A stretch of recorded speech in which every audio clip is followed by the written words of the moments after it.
Three, two, one. Awesome. Episode 4. Yes. Oh no, this is 5 now. Oh Holy yeah. shit! The Holy fifth crap! The one. 5th one. Holy shit! How are you feeling, Dilly? Good. It's Great. Saturday, November. What is it? 21st. Yes. Almost Thanksgiving. Black Friday. Yes. All that shit. Speaking about eating a lot, this dude eats a lot on the show he's on. Yes! Shout out Oh to my our God! producer Juice for our new little mascot here. Yes, Pretty sure he his looks familiar to some of you. child. Yeah, Juice's child. He's 50 years old, right, Juice? Just about. Just turned 50? Yeah. So it puts you at what? How old are you? Jesus, man. I'm kidding. Yeah, man. So I hope you guys like it. It's fucking awesome. I didn't even know they sold these. It's It so looks really cute. nice. Yeah. It looks realistic. Yeah, we had to light him up, had to make him look nice. His eyes are glistening and stuff. So yeah, hope you like the new mascot. This is the way. But today, we're mainly talking what, Dilly? Thrash metal. Fuck yeah, thrash metal. It's all gonna be thrash, and we're gonna stop it at about an hour. We're gonna have Juice join us again for some crazy fucking talk, cause a lot of you out there like that shit. It was fucking wild. Yeah, it was crazy.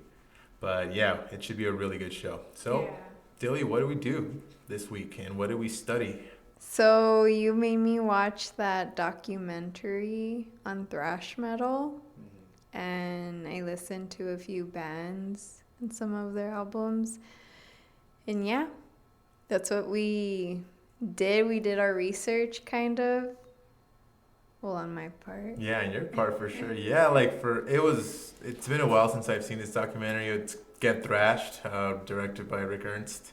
Yes. Really badass documentary. It's on YouTube. That's how Dilly was able to watch it, because you can't really watch it anywhere else, I think. I don't know. Yeah, like the only comment I had about it was the production. Like it was low. Oh yeah, Right? super Okay. indie. Yeah. Yeah, I was like, oh, okay. Yeah, I'm talking information wise. Like it gives you a pretty nice, perspective into the thrash world and how it started. Yeah, like I learned so much from it. Yeah, and they talked to a lot of people. So yeah. Yeah, so I know the first thing they said was the main bands are Metallica, Slayer, Megadeth, and Pantera. Anthrax. That's the big 4 of thrash. Well, the first part. And then another person said Anthrax. Yeah, well, the big 4 of thrash metal, that's actually a thing in metal. Like, they're called the big 4. Uh-huh. It's Slayer, Megadeth, Metallica, and Anthrax. They're the big 4. Okay. And some people actually say that there's a big 6, including Testament and Exodus in there, too. Oh, yeah. No, yeah. Yeah, what else? So they started talking about, well, there was a huge part of it about how people dress. Mm-hmm.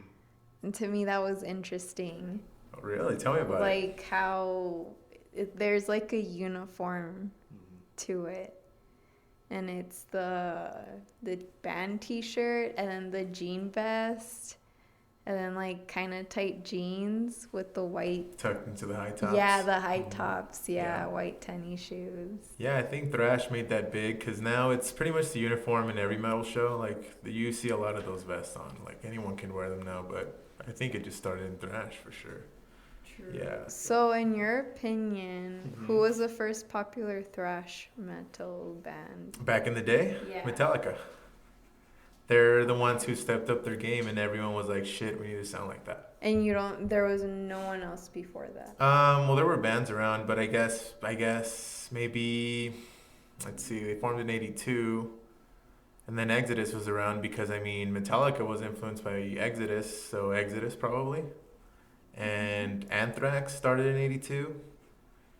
They weren't like fire from the get-go though. Like Exodus started in 79. No, So yeah. Oh, okay. So Yeah. Well, hold up, Philly. Did they at all? Wait, we're getting to that. Wait, we're getting chronological. Don't get ahead of us, bro. God damn it. Yeah, hold on. We're getting to that fucking point. Anyway, Exodus started in 79. But what was your question originally? So, who started it? Metallica, for sure. Okay. Mustaine with Metallica. You remember that part where they talked about Metal Blade? Brian Slagle releasing the metal, what is it called? I actually have it written down here. Yeah, it was the first demo. It was a compilation, and they fucking released Hit the Lights. And that was the first time that thrash got around. That thrash was heard in that fucking scene. Like, that nothing had been done like that before. There was stuff like that going around, like Motorhead and Venom. But I guess the aggression Metallica had, that started a movement. They had the huge fuck you mentality, right? Yeah, like they flipped the bird. Everyone in thrash flipped the bird. I remember that was like pretty much a staple of thrash metal, like flipping the bird. It was just all about attitude and aggression and speed, a lot of speed. So that's the main difference between thrash metal and black metal, right? Well, black metal's a totally different thing. Yeah. Well, is it death metal then? What? Like, because they mentioned that it's with thrash metal, there's a lot of branches, but the main thing with thrash is its speed compared to other metal genres.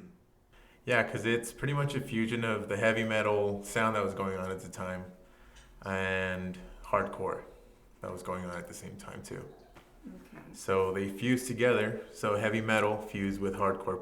And that speed. Yeah, because I know that that's what made there it was a thrash. part of the documentary that they were saying that in the East Coast, it was more like a mix of hardcore and then punk. Yeah. And and then there were the metal kids, but they didn't like each other. Yeah, the skinheads and the skinheads and the metalheads did not get along, and the punks did not get along with the metalheads. There was fights and stuff. We never experienced that because that's like way back in the day. Yeah, that's crazy. Yeah, and Scotty and we'll get to that eventually, like when we'll get to that scene. But yeah, it's insane, right? Yeah, like how kids would get bloodied up and stuff. And it's funny because it reminds me of high school. Yeah. Because in high school, even the rock or whatever, the metal kids, they were all into their own specific groups, at least at my high school. The rocker fools. Yeah, you a rocker foo? Remember we used to you got that question for sure. Course, yeah, dude, all throughout high school. Oh, you a rocker, huh, foo? You a rocker? I'm like, yeah. And then like the cousins to those groups were like the skaters, and it's crazy how it webs out. Yeah. It definitely, because I remember in my high school, the black metal kids were completely separate from death metal, and then they were completely separate from punk, and then hardcore.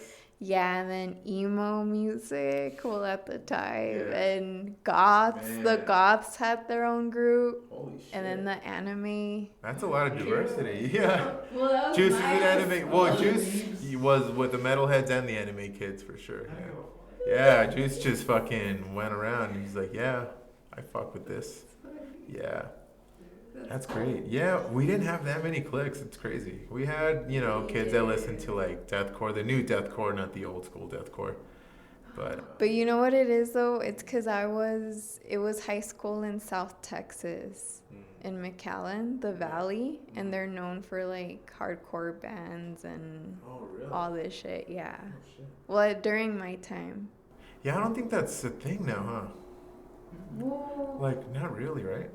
Because there's deathcore. I know some bands here from El Paso that go to Laredo and South Texas. Still to this day? Yeah, because there's like that scene. Oh, wow. Yeah, because I've never been into that, so I wouldn't know. But yeah, I feel like something in high like school, that, I heard of it because when I was in high school, going to local shows was such a huge deal. Yeah. I played a few local shows actually. Yeah. Oh, you did? Yeah, like 2. Yeah. Where did you guys play? In a garage. Oh, garage. See, we would I don't know how we did it, but we would have local shows at the VFWs in South Texas. Cause there was this guy, and he was in high school, and he would legit like rent out places, and like he was 16 years old. Yeah, and he would have, I don't know, an adult, his mom or something, help him out. and he would rent it, and then all these bands would go, and then they would hand out flyers and shit. Oh, those were the good days. Oh man, yeah, I went to a lot of shows back in my day. There was some place called No Man's Land in the east side of town. You remember that place? Yeah, that was a sick. It was so small, but it seemed so spacious. Regardless, like it was crazy, dude. And the floor was always slippery. Like whenever we tried moshing and shit, dude, people ate shit all the time. Yeah. But the cool thing, yeah, yeah, like that's the cool thing about metal though. Like whenever someone moshed and they ate shit, like you helped them up. Like that was always just a thing. It's a code. Yeah, it is a code. Do you think it was bigger then, or it's the same to you? Well, it now? was revolutionary back then. So yeah, it was massive back then. It took over everything for a while. Metallica was playing stadiums.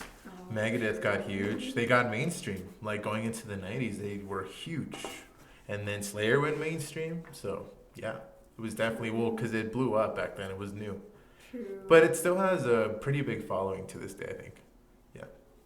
It's just not as new, so it doesn't really reach like the There was mainstream a much, I part guess. of it that they said that grunge killed the movement. Well, there's a line by Tenacious D actually that says grunge tried to kill the metal, but they failed. And they did, because where's grunge now? That's true. And there's metal bands coming out every fucking day. Yeah, you can look up a metal band at Metal Archives right now, type in random search. There's a band everywhere, all around the world. Yeah, so yeah, see? It did kill it for a while, but Pantera, But it's they funny mentioned how the Pantera, way like, they said kind of saved it. like the way they said it, like, oh fuck, like they said it in like fuck grunge type Yeah, of. because fuck that shit. Like, I like some grunge, don't get me wrong. It's different nowadays, but back then I'd be pissed too. And back then I think a lot of people hated it. Yeah. Like, yeah, well, the true metalheads for sure. A lot of true metalheads still hate that shit. And I don't blame them, because it's very, like... There was a documentary, I think, Metal Evolution, I think it was called. Mm-hmm. The dude that directed it had a professor on there, and she said that Nirvana was pretty, like... It was, like, sad boy music. Like, I'm sad, but it was heavy. Yeah. Where that wasn't metal's case at all. Metal was like, fuck love, fuck you. Like, let's do this, you know? So, it's the psychology behind it, I guess. Let's see. So, thrash metal and the hardcore scene. So, what's the difference? Hardcore was more influenced by punk.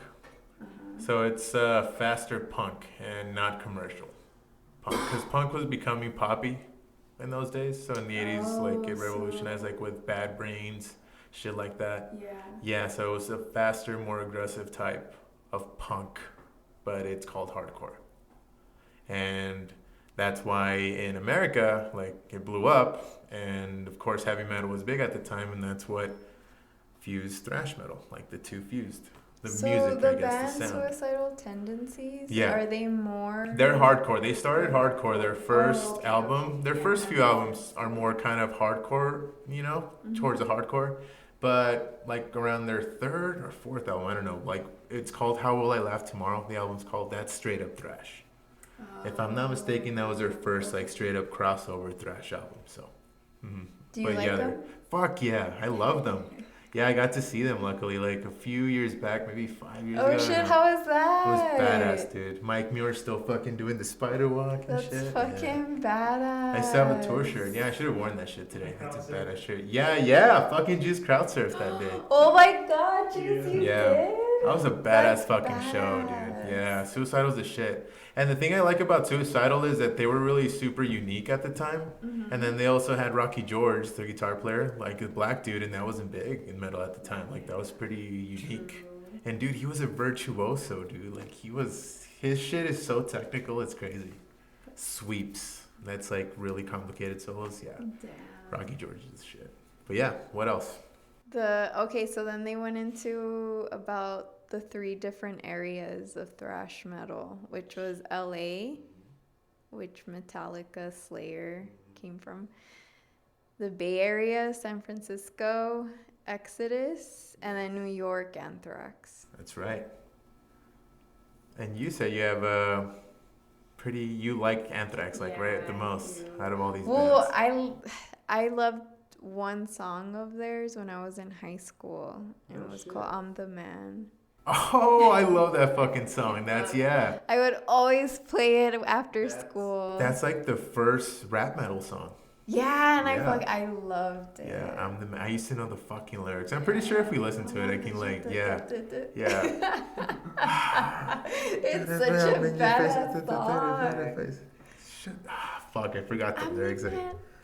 I'm the man. Yes, I'm the man. Yeah. It's such a great It's a great song. fucking but song. yeah, like listening to all these bands, yeah, I don't know why. I liked Anthrax the most. That's awesome. Like a lot of their songs, and then Creator, of course. But we'll get there. Yes, we will definitely get to the beautiful German thrash sound. Oof. Yeah. Can't wait. All right, cool. So yeah, all right, What's up? Water? Oh, so what interested me was how they didn't have social media back then. No. So it's crazy how they got known because of word of mouth and then cassettes. Yeah, and all of that. And I'm like, oh my God. Yeah. Lars Ulrich, well, I should say off the top, I think Lars Ulrich is a dumbass and he should never ever talk. But he brought up a few good points. He said that it was the early version of the internet. And that's true. Like tape trading, that was a big thing back in the day. Man, that's how everything got around. That's how European music got around, and same for America. That's how the German bands found out about thrash too. Was listening to that, just trading tapes. Dedication. And that just tells you how people were a lot more social. And how they didn't know what it was, but they're like, "Fuck, I want to do this," and they replicated it in their own way. But we'll get to that. Because yeah. But it goes into Metal Blade. Yeah. The production companies. No West Coast, yeah. Yeah, and then Megaforce. And the East Coast, yeah. Mm-hmm. John and Marsha Zazula. Yes. And that band started to get better and develop more hard music like Metallica. Mm-hmm. It was loud and heavy. Yeah, that they executed perfectly. And they made great music. And it brought heavy metal to the next level. Yeah. Do you agree with that? Yes. Do you agree with that? Me? Yeah. I don't know. That's why I'm asking. I'm learning. Yeah, I do agree with that. It revolutionized it. Like I said, it was a different sound. And Metal Massacre was the name of the compilation, by the way, released by Metal Blade. And Hit the Lights, I remember that was one of the first songs I learned on guitar. Because Metallica is pretty easy. Metallica is the most accessible thrash metal band, as you can get into them, like they're catchy riffs. But if you introduce someone to Megadeth right away, like on that first Megadeth album, there's no catchy shit. But we'll get to that. It's crazy. But So with Metallica, yeah. what do you think of them as an overall band like now? I still respect them. They're still doing their thing. Do you like their newer? I like the one they released. It's a white album. I can't remember. It's pretty new. It came out in like the last couple of years. To me, it's but crazy because not Lulu, by the way. I just want to say that. I'm sorry. I've always heard their newer music, and then when I saw the documentary, I started listening to their old albums, and I don't know. To me, they changed a lot. They did. Oh, yeah. A lot. I was like, my God. That's why they lost a big following in the underground. Yeah, that makes sense. Wait, hold up. Interjection. What's up? Dilly, have you ever heard Pumping Blood? No. Play a snippet of it, please, just to show her. Pumping Blood? Fuck you, dude. No, I'm serious. You play a snippet. You look it up. Hold on. Yeah, and then Metallica also, with that Metal Massacre demo, other metal bands around at the time, they were playing, Venom-infused metal. Like the first Sodom recordings sound kind of like Venom-ish and like Motorhead-ish, because I think Motorhead and Venom are the godfathers of thrash. But when Metallica got good and fast and aggressive, like the other bands wanted to catch up. What about the death of their bassist? Yeah, in Cliff. 86? Hold on. Some say that's what. Okay, here's Don't Lose Track of the Thought. Hurry up. Put it on.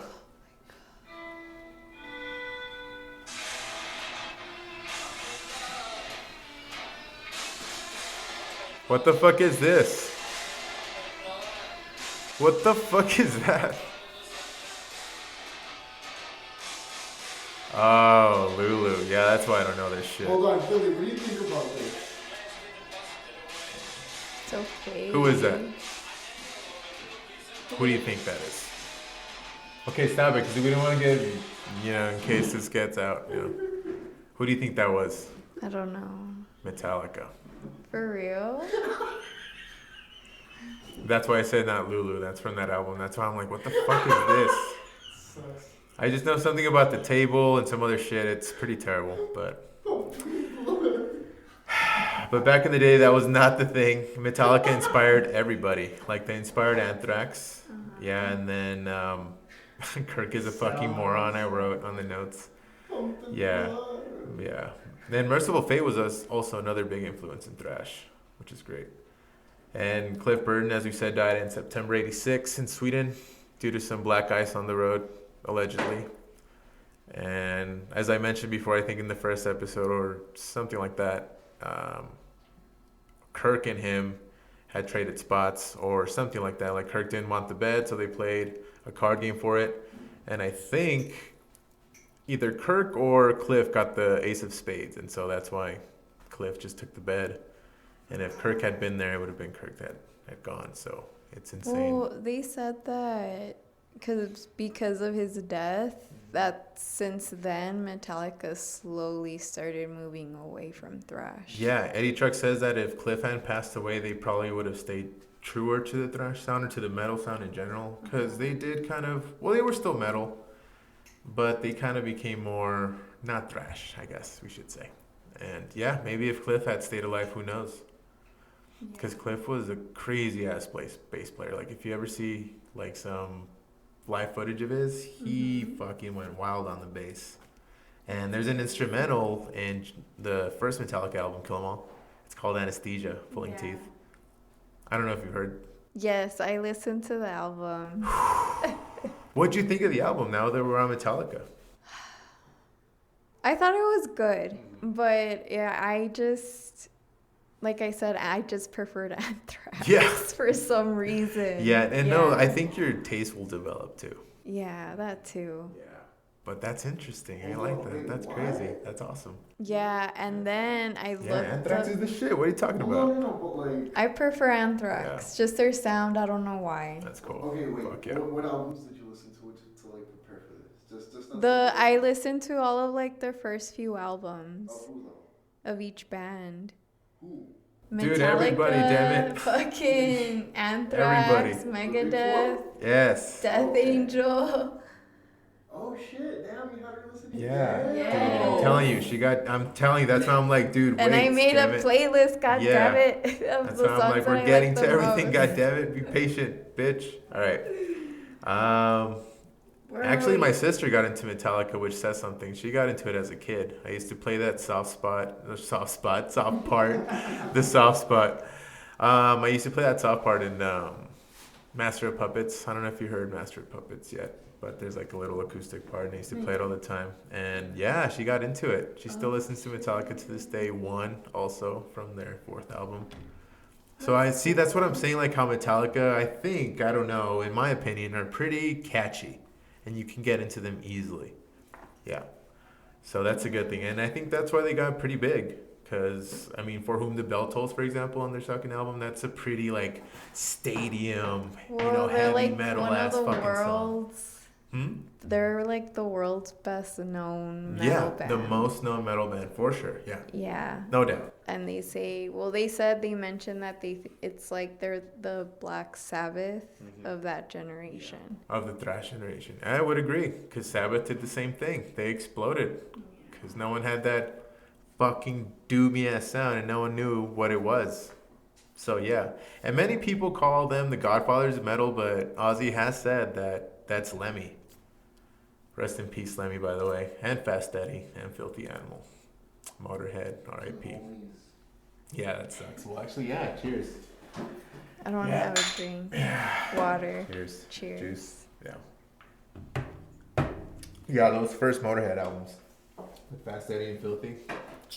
Oh, Fucking great. Yeah. Like if you listen to fucking Aces, all the Aces. God, that fucking song's amazing. All the Aces. All the Aces. I don't like people who ain't got no faces. Okay, let's move on. Anything else about Metallica? No, so it ended with that they're just, I guess my question was, is there still respect to them in the metal community? Yeah, I mean, a lot of people still like Metallica, and those first few albums, especially the first three. The first three are untouchable and thrash. No, if anyone's talk shit about those albums, they're crazy. Everyone likes at least one goddamn song off those albums. And if you don't, you're fucking lying. I'm sorry. But what about them now is what I mean. Yeah, I mean, now it's not as, I guess, at least in the underground community, not really. Okay. Because it's not the same sound.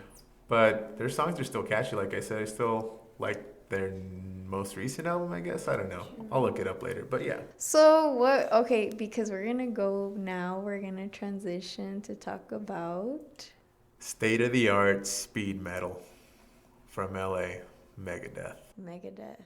So I didn't know. Yeah. Who was it? It's Dave. Dave Mustaine. Yes. He got kicked out. Yes, it's a crazy story. There was Why? so much I drama. wanted, what happened? Really? I want to know. I was like, what my happened? God. They didn't really go into it. Strap in. Okay, so Metallica is looking for a guitarist. They put up a flyer. Dave Mustaine sees it. It's like, okay, fine. He heads over to Rob McGovney, who was their bass player at the time. At the time, he had a condo. So Dave Mustaine heads over there, plugs in. He's just warming up, waiting for the audition to start. It's taking a while. They're listening to him and stuff. He comes back and he's like, so are we starting? Metallica's like, no, you got the job. Literally just warming up. Oh, shit. But you know why? Did you listen to the first Megadeth album by any chance? Which is this one right here.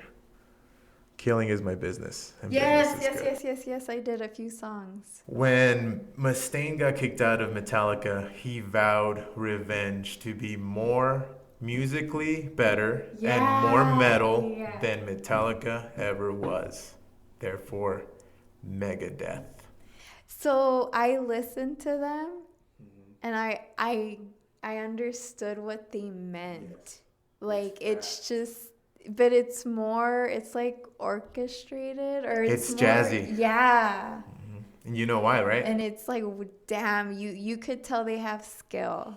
They Yeah. have fucking skill. Because Megadeth, Mustaine is quoted. I remember reading a article in Metal Hammer years ago where Mustaine's like, yeah, it's a dictatorship. Like, if I want good players, I know what the fuck I want. So it's my band. And see that, and this is what I want to get to with this album. Killing is my business and business is good.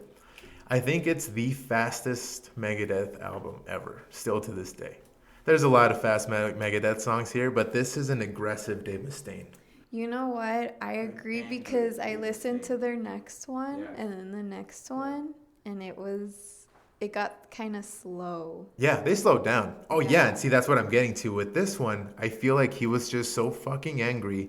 So fucking like, I'm going to fucking megaton bomb your asses out of this fucking scene.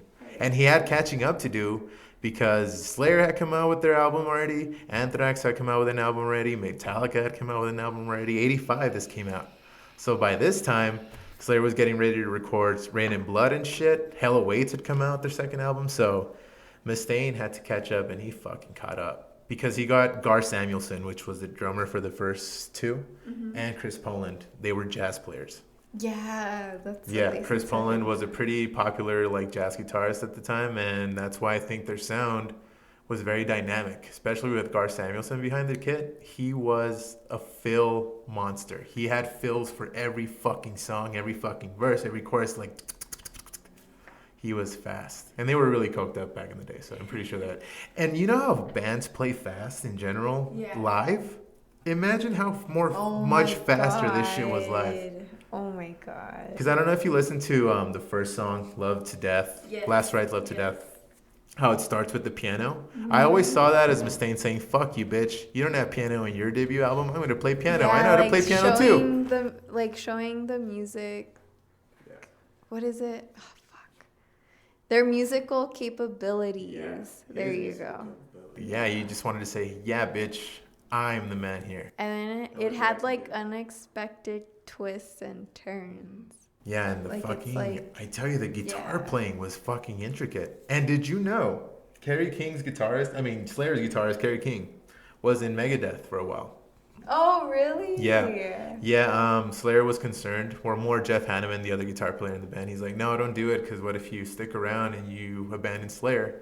But Kerry King said he wanted to use that as a learning experience because everyone was wowed by Mustaine. And even Kerry King, I remember in an interview I saw, he said when he saw him, he was blown away because Mustaine was doing shit not even he could do, like playing the fucking guitar all fucking fast and not even looking, like looking around, all drunk and shit, and still fucking on time. He said it was fucking amazing seeing Metallica with Mustaine. So is Megadeth like the where all these different musicians come from these bands and they come together in a way? Because see, he influenced James because when Metallica started, or at least when with Mustaine in the band, James didn't play guitar at all. So Mustaine was the only player, the guitar player in Metallica, right? So James learned a lot from Mustaine. And then Kerry King, learned a lot from Mustaine too, because he said I want to use that as a learning experience. He said it's not my thing, but yeah, his style was just fucking crazy. And he played, supposedly Kerry King said he played the first 5 shows that Megadeth ever played, which was February of '84.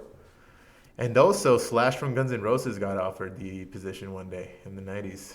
Yeah, he did coke with Dave Mustaine. I read it in his autobiography. And Slash was like, nah, I can't. Because Guns N' Roses was just getting started. So he's like, I can't do it. But yeah, he got offered a job, when they were doing coke one day. Let me read. Oh, and also, Megadeth, I should say Mustaine, wrote a lot of the best material, I think, from Metallica's first and second album. He wrote Hit the Lights, Phantom Lord, which is my favorite song off the first Metallica album. Fucking awesome. The Four Horsemen. Mm-hmm. And Call of Cthulhu off the second album. Oh, yeah, I heard that. Call of Cthulhu, fuck. That's, I think, my second favorite off that album. And he also wrote Ride the Lightning, the title track, off their second album. And Mustaine claims that they also did not pay him for other songs he wrote. Like, they didn't credit him for some songs. So, if you had to just pick one. Of the big 4? Well, Metallica or Megadeth? Megadeth. All day, every day. Hell yeah. Fuck yeah. Oh, and I should say, I love how Dave Mustaine starts off his segment. He's like, quote, "Some people say being kicked out of Metallica fueled me to be faster and better in Megadeth. That's kind of true, but I was better and faster than them when I was in Metallica." He's so arrogant, dude. I fucking love this guy, man. He's the man. That's why I say he's the father of thrash, because he hit the lights. Yeah, I was about to say that he's considered like... He's considered, Scotty and said himself. Sound of thrash. Mm-hmm. Scotty and himself said if Mustaine had never joined Metallica, there'd be no thrash metal at all. Maybe no Metallica at all, too. Because his playing was fast. And it's true, they did slow it down, and Kirk Hammett allegedly couldn't play his solos, so that's why he had to write his own solos. Yeah, he still can't. Yeah, like Four Horsemen, it's called Mechanics in this album, which is the last track. These are first presses, by the way, I should say. I figured I might as well bring them. Yeah, this is an 85 press here, 86 with P-cells, 88, and I still have a few over here, but we'll talk about those later. So what's your opinion on hair bands? I mean, the only one I really ever listened to was Motley Crue. Like, their first few albums are pretty good. But, that's it, right? Yeah, like Poison and all that shit, I can't get into it. Because that's glam metal. Oh, glam. Because hair metal is kind of different. Because glam is like when they do makeup. So it's basically the same hair. thing. It's basically the same thing. But yeah, glam metal is like pretty specific to the fucking makeup and shit. But eventually it became hair metal because the makeup came off. It's stupid, but I'm not into it. Like I said, Motley Crue's basically the only one I found pretty cool. But I like that they were the target for thrash. Like, thrash needed an enemy, so to speak. If you lived during those times, what? Before we forget, you still have to stop sleep for these 20 minutes. Right now? I mean, we have 4 minutes left, so yeah, do it now. Do it now? Okay, here we go. Hold on. Here we go, checking the slate. Good. Whoa, change of setting. What's going on, guys? Welcome to the new and improved music room. I've never done a video in here and you guys have never seen this room before, so I'm excited. This is the, I don't know what to call it yet, but this is the B-sides segment of the podcast. I first mentioned this segment on the second episode of the podcast, I want to say, which I don't blame you if you didn't make it that far because the audio was pretty god-awful. Anyway, I talked about how kids nowadays with their short attention spans might not be into vinyl as much as many of us are nowadays. I'm hoping, definitely hoping that I'm wrong on this, but I'm pretty sure those of you with record collections out there are steering your kids in the right way, if you have kids, that is. So I hope that's the case. Let's keep vinyl alive, guys. So this is the B-side segment of the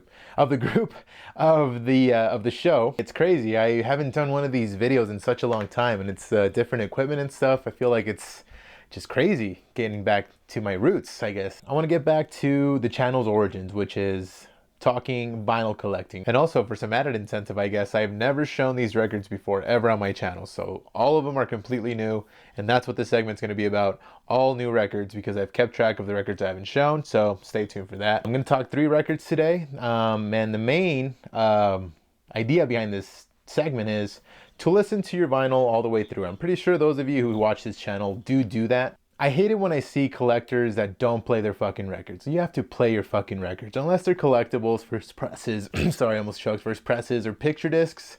Come on, man. Get them off the shelf, take the plastic wrap off, put it on your turntable and spit it. That's the way it should be. And also, this might be cut for time because I don't want to keep you guys here for too long. So, let's get started. 2 different countries, 2 different bands, 3 different lineups, and 2 different genres. So, let's get started. First off, we're going to Brazil with Mutilator.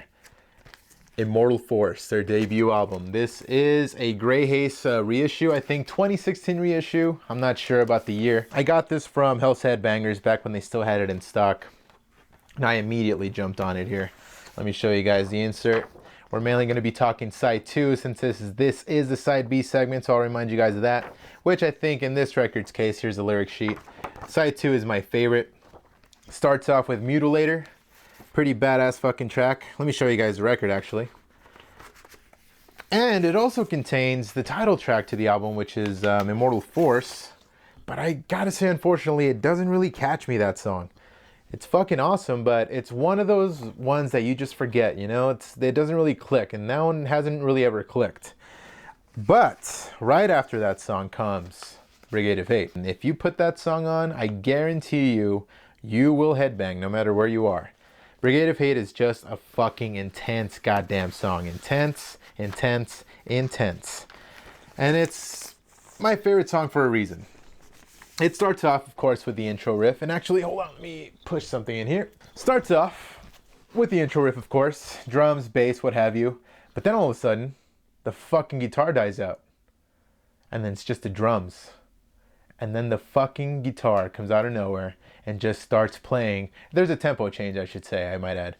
And once the guitar joins in after said tempo change, god damn. That is a specific part. Right after the tempo change, right after the guitar dies and comes back. Oh man, I wish I could listen to that shit right now. Brigade of Hate is definitely the top track in this record. I fucking love that song. It always gets me in the fucking mood. That's my first go-to song that I go to on the B-side.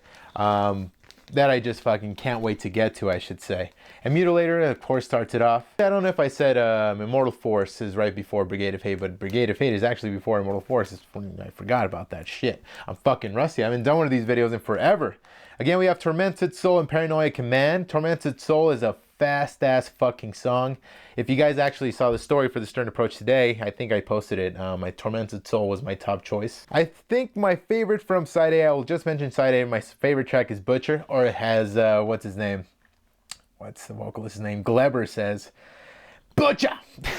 Alexander Magoo, who is the lead guitarist of this record, wrote most of the music, but unfortunately passed 10 years after this was released. I think he was 25 at the time, which is fucked up. They found him in a hotel room. He was only 25, so that makes him only 15 in this motherfucker. But yeah, what a fucking shame. It sucks. Alexander Magoo was definitely a fucking hell of a guitar player and so young. It's crazy.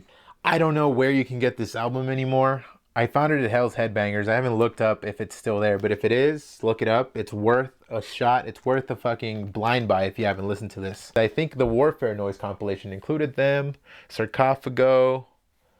Who else did it include? Holocausto and fuck, I can't remember the other band. But yeah, Mutilator, big part of Brazilian thrash, Brazilian metal in general. If you have not heard this album, get your life and do it, because it's one of my favorites. Had to jump on it. The record, I don't know if I touched on it, is a little black. It's kind of like a black record with a little gray haze. I showed it earlier, but I don't think I was talking about it at the time. I just don't want to miss any detail. I'm so glad we're only talking 3 records, because I felt like with more, you know, I had a handful before, more than a handful to talk about every video. I'm excited to talk more records with you guys. I don't know what else can be said about this record. Like I said, Brigade of Hate is for sure my favorite track off the album and of Side 2. So listen to the B-side of Immortal Force and let me know what you think. And up next, man, even looking at the fucking artwork is getting me fucking excited. All right, here we go. Next, we're heading off to Germany with, I think, the best black thrash act out of Germany ever, because they are equal sides thrash, equal sides black, and the best of both worlds, in my opinion. You guys have definitely heard of these guys in my channel before. Of course, I'm talking about the almighty fucking Disaster with Hellfire's Dominion. This is the follow-up to A Touch of Medieval Darkness, which I don't have that one on fucking vinyl, unfortunately. I scored this one this year on Hells. I don't know if you can get it there anymore. I doubt it. When I saw it show up, again, immediately clicked on the fucking add to cart button. Add to cart button. It was expensive. It's a fucking import. I think Merciless Records. Yeah, that's why it was fucking expensive. It's an import. So we're talking side B, which includes the second half of the record. Starting off with Thou Shalt Be King. Oh, you know what? Before I get started, let me show you guys the wax here and the labels. It's, you know, standard black wax, but nothing wrong with it. Still beautiful as ever. I think that's Tormentor. No, I think that's Infernal on that label there. On that label there. Can't even talk. It's been so long that I've done one of these. And I think this is Tormentor. This is the drummer there on the label there. On said B-side. So Tormentor would be our spirit animal through this B-side of Hellfire's Dominion. Let's get fucking started. So, starts off with Thou Shalt Be King. Fuck my life, that intro. There's something about Disaster's sound that is just so epic sounding. It's not epic black metal, don't get me wrong. But their fucking sound, I think from their first album, they set the scene of a dark medieval sound. And that's exactly what it sounds like. Disaster is just like medieval darkness incarnate. It's just, that's what I envision every time. Like a battlefield with axes and swords, blood, spikes everywhere. It's misty everywhere. It's always cold. Like Disaster always paints that picture. Thou Shalt Be King. That fucking intro riff, man. It always gives me so much fucking chills. Or I guess not the intro riff. I guess it still could be considered the intro riff, but it's, I guess, the verse riff. The if you've heard the fucking album, I can't fucking play it right now, but you just fucking hear it. Best fucking opener to the B-side, I guess. It's not my favorite song on the record, but it's definitely on the top 5. Thou Shalt Be King, fucking great. Sets the mood. Let's go. Hellfire's Dominion, thrashy as fuck, but there is a black metal as fuck sounding riff right after the first verse. I can't recall how it sounds, but it always strikes me as the most fucking black metal sounding riff in that goddamn song. It's so fucking powerful. Such a great title track. Not like Immortal Force. It should have been called Brigade of Hate, alright? But Immortal Force, I guess, sounds cooler. Anyway, I digress. Hellfire's Dominion, fucking amazing title track. Past, Present, Forever, and Castle Land are the other 2 tracks on this B-side. I should get this out of the way. Across the Bloodfields is an outro song, so I don't really include that one. And they did cover Proselytism Real by Sodom. It's a heavy-ass cover, so. But I don't like getting to covers much, because, hey, it's a cover. Anyway, Past, Present, Forever. Black metal. Straight up a black metal song. You can't deny that's a goddamn black metal song. As well as Castle Land. And Castle Land also paints the picture of this gatefold. It just reminds you of said medieval feeling in this goddamn band sound. It's just weird how medieval they sound. God damn it. Even just looking at the gatefold, I can hear the music coming through. God damn, I should have spun this before I got... No, but honestly, if I spun this right before I shot this, I would have never gotten this done. Past, Present, Forever.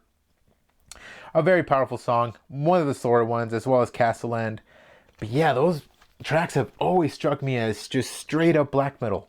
That's what I'm saying. Disaster can be just as thrash as anybody or just as black metal as anybody. Seriously, and with Occulto on vocals, even more fucking black metal sounding. That guy was a fucking shrieker, a black metal shrieker. I feel I should mention a little bit of side A. Teutonic Steel is Teutonic Steel is definitely my fucking favorite song off the record. It's just so anthemy.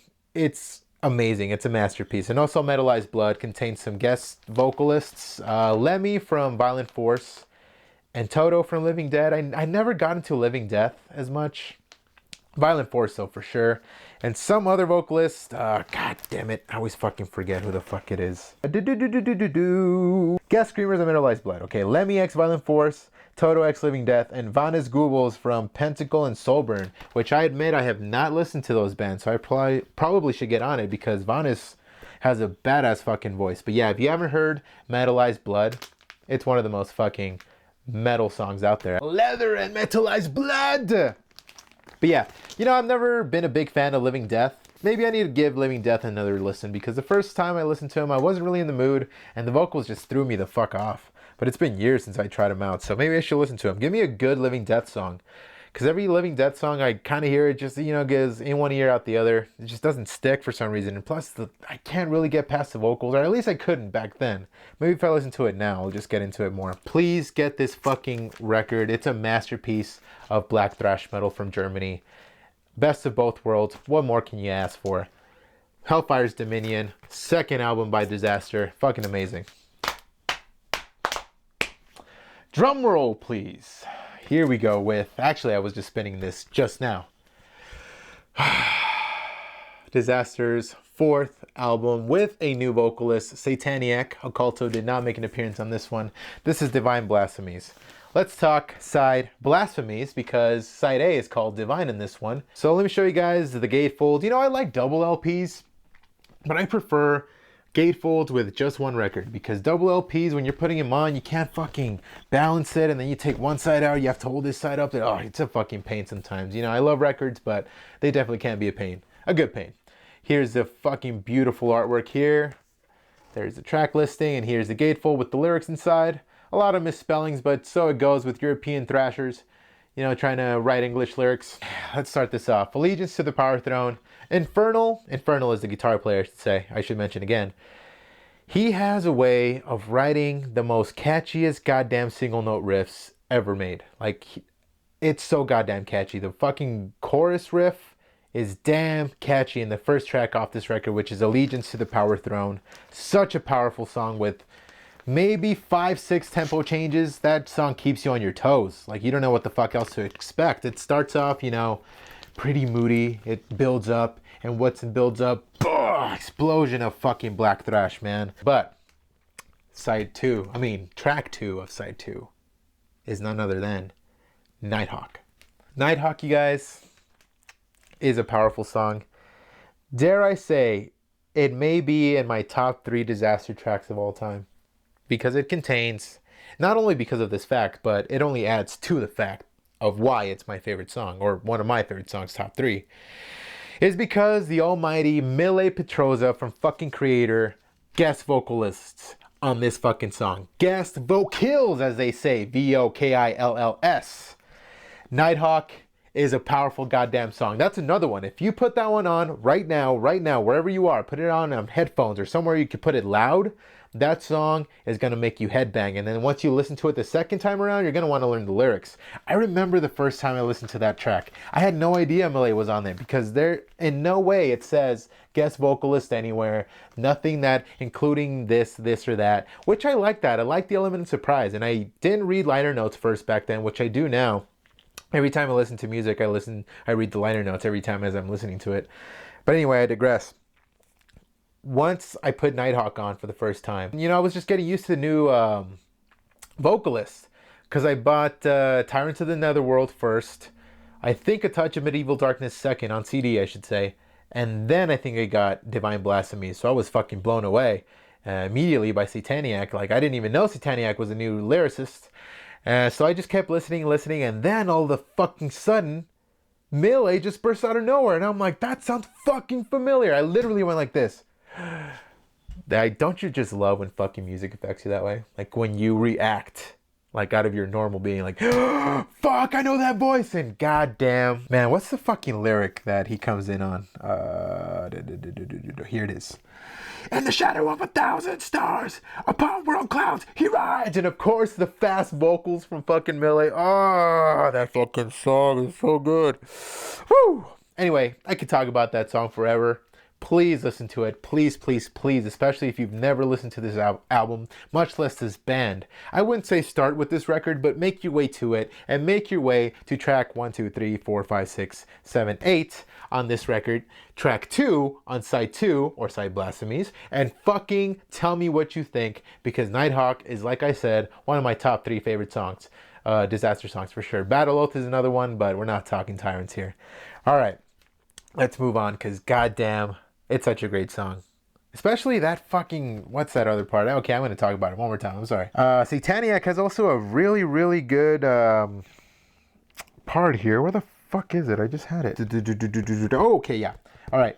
Right after, I guess you could call it the second chorus or whatever, Sataniac just comes into this fucking, I guess you can call it a bridge, because all of a sudden the song slows the fuck down. And these palm mutes from Infernal come in, starts off, and then all of a sudden the song dies out. And then it comes back in.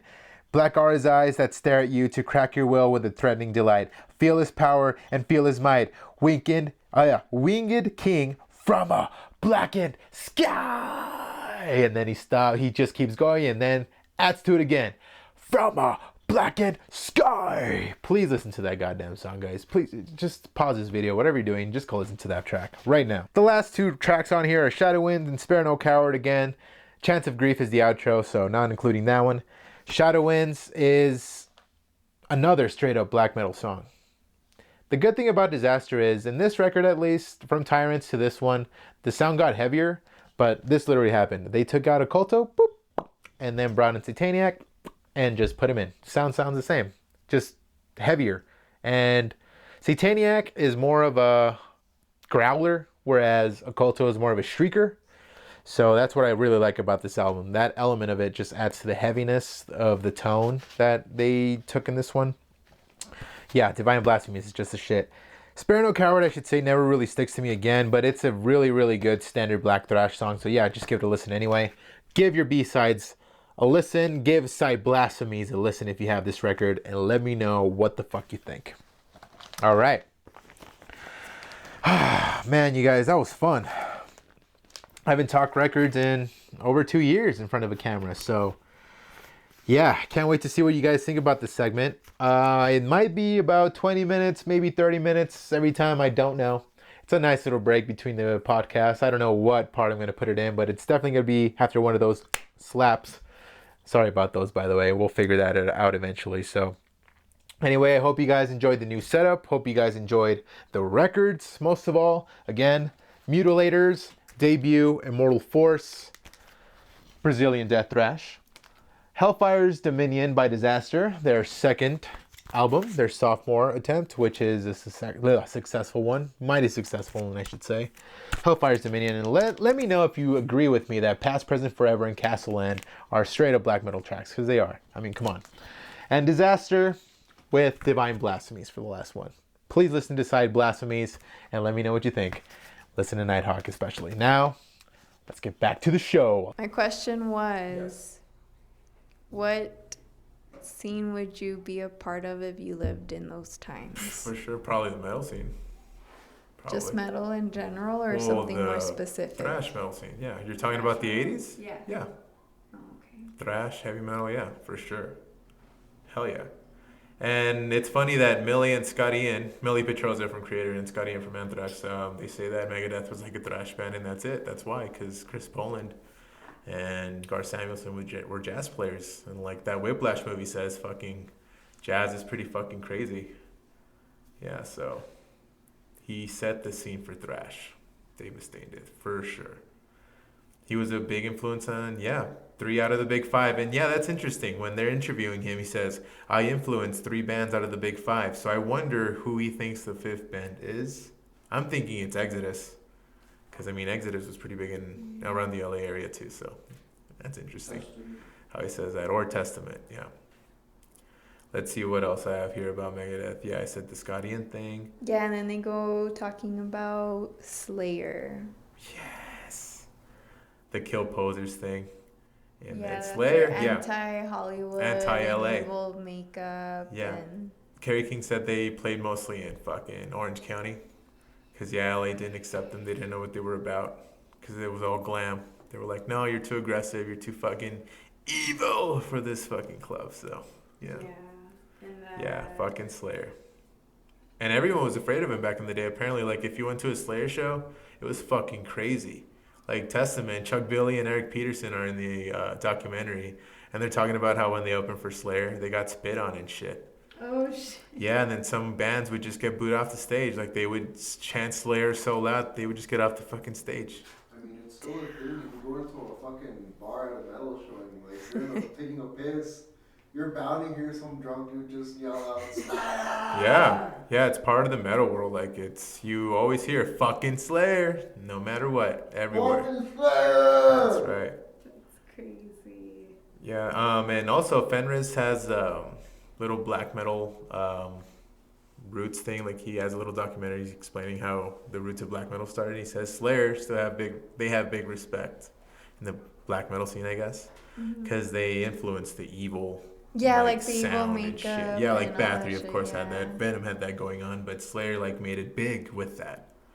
Like, they were the first band to reach big with fucking satanic ass lyrics, which was badass. So, do you think they were a major part of black metal? Huge, yeah. Big. They had a, not huge, but yeah, pretty big. Yeah. Because they had the spikes and stuff and the leather. Sure, Venom did too, but I think Kerry King was one of the first to, like, really have long ass nails. Yeah. And also Possessed as well. Yeah. But yeah, Slayer for sure had a big ass influence on. Then Black metal. after Slayer, Hold on, let me see if I have anything else about Slayer. Testament got spit on. Slayer is the biggest band that came out of LA because Metallica moved to San Francisco. Okay. Oh, and the Bay Area thrash. Yeah, that's what I was gonna say. Yeah. Exodus, Possessed, Violence, Forbidden, all the big Yeah. fucking names. If Yeah. you had to pick an area at that time, which one would you pick? Probably the Bay Area, because it sounds like that was a fucking intense ass scene. Like, all the battle bands like passed through there. All of them were like, yeah, let's play the fucking Bay Area. Because, I mean, LA was playing glam, so yeah, the Bay Area, hands down. And then to see Paul Bailoff live back in the day with fucking Oh, Exodus talking about yeah. killing posers. He died at what age? 2002, he died at 41. 41. Suffered a stroke. Oh, man. Wow. Thanks, Juice. Just kidding. Juice making an appearance there. Fucking Raul dropped his pizza. Oh, god damn it, bro. It's fine, it was good. Yeah, yeah, I that think guy that's where, partied hard. Yeah, I think that's where the thrash scene exploded. Again? That's where the thrash scene exploded What do you mean? in San Fran. I think that's where thrash metal was understood, like, pretty well for the first time.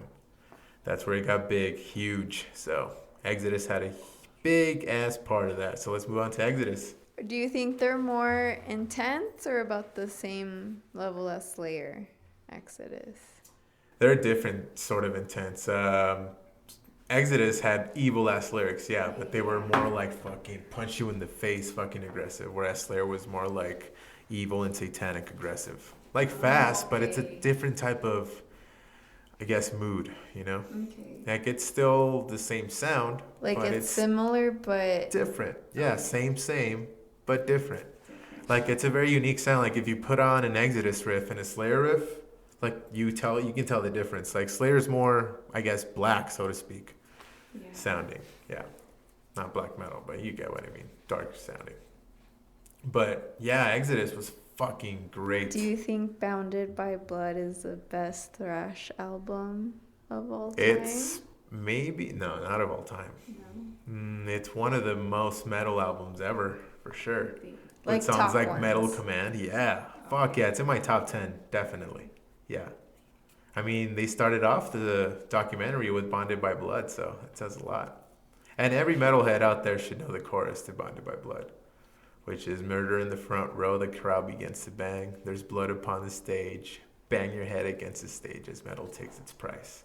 Bonded by blood. Yeah, you gotta know that. But yeah, rest in peace, Paul Bailoff. Yeah, it was a big part of Exodus. I think that's still their most popular album to this day.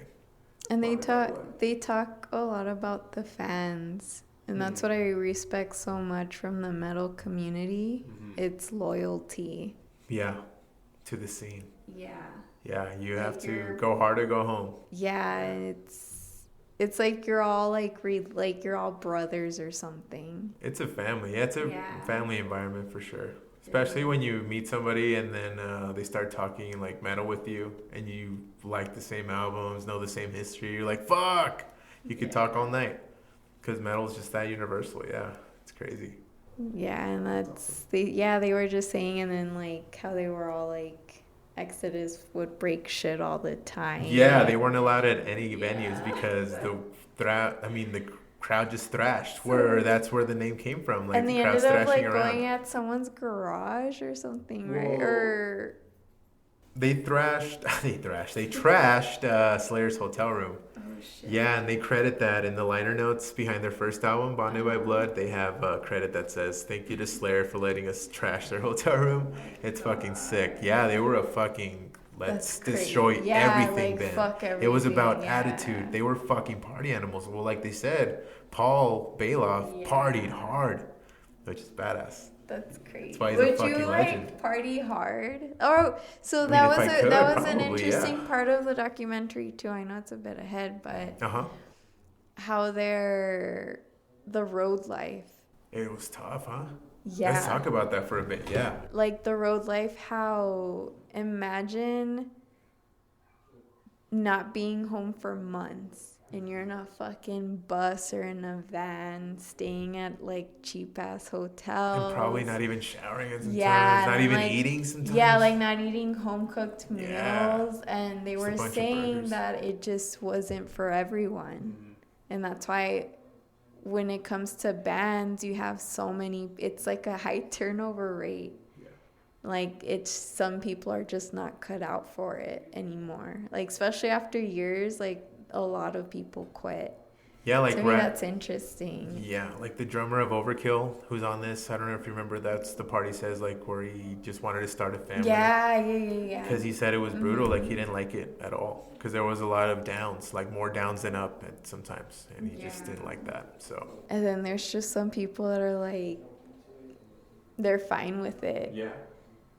But yeah, it's a tough life because I mean I think for sure it's easier for other bands, like I guess if they got bigger, for the guys who are just starting out or maybe didn't get as big. Would you be able to do that? I don't know, I've never tried it, but I wouldn't. I think if I was dedicated enough, for sure. I mean, I think that's why these bands got out there because I think Lars said in the beginning it wasn't about like money or anything. It was just about attitude and loyalty and dedication to the music. It was just about the love music. For the music. Yeah. And just getting around and playing shows. Dude. That's all it was about.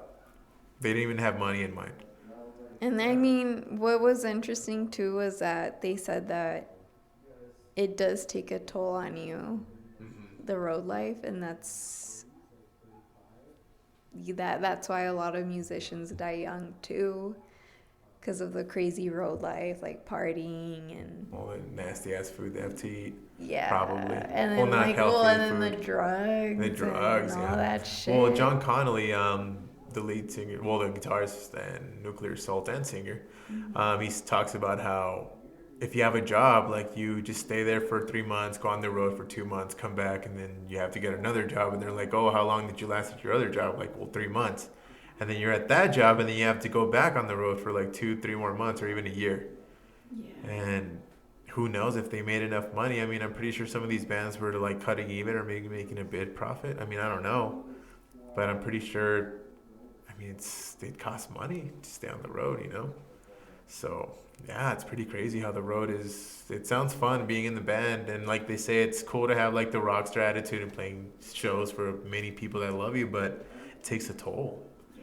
Because it's not easy. Like being on the road itself, like all the road trips we've taken, like with the group, it fucking just driving 6 hours. You're like, fuck this, man. When are we getting there? Imagine driving for like an entire day. Fuck Or that. 2 maybe sometimes. With you guys? Yeah, or 12 hours. Yeah, dude. Imagine. No. And not only for like a day, they had to fucking tour for like a month, 3 months. Yeah, or like they Straight have to up. be, yeah, or like a year tour. Like, fuck. Yeah, the bigger bands toured for like 2 years. Like Slayer toured for 2 years. That's fucking Came back, recorded, and then stayed home for a little bit, went on tour again for 2 years, and recorded again. It just became a cycle. Yeah, that's tough, dude. You don't get to see your family for 3 years, 2 years maybe if you're like overseas.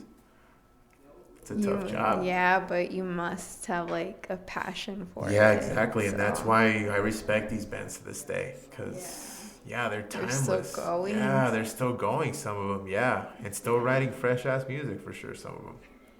And yeah, so after that it goes into. Oh wait, can I read? Oh yeah, sorry. Yeah, hold on. Just last thing about fucking Exodus. The fucking Paul Bailoff business card that he had printed out that it said, "Destroyer will destroy anything, relationships, lives, properties, no job too big." And the best fucking quote he has is, "Metal rules, and if you don't like it, die." Because Exodus was all about fucking metal, guys. And you know how fucking black metal has satanic ass lyrics? I want to read you a passage from an Exodus song that I think is just as evil as any fucking shit around, maybe even more evil now. And I just want to prove that fucking thrash. Sure, it sounded pretty aggressive and stuff, but it was pretty goddamn evil. Let me see. It's fucking Deliver Us to Evil by Exodus. Here we go. No, you know what? Let's do Strike of the Beast. All right, here we go. Oh, wait, I need to bring up something else. Okay, walking in the back streets, the noon is full and high. You feel your body start to sweat. Someone's about to die. You turn around and run. It's the only thing to do. Someone's about to die, and that someone is you. Time to run or fight off the strike of the beast. You hear the creature's hooves start to echo through your brain. You fear the demon's hellish howl. It makes you go insane. You smell the creature's foul stench laced with death and waste.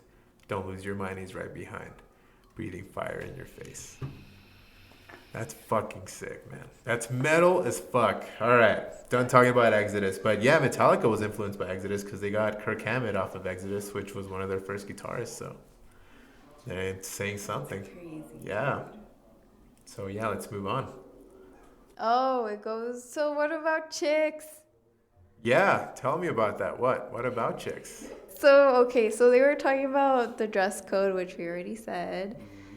And then it talks about, like, because they interview a few chicks. Right.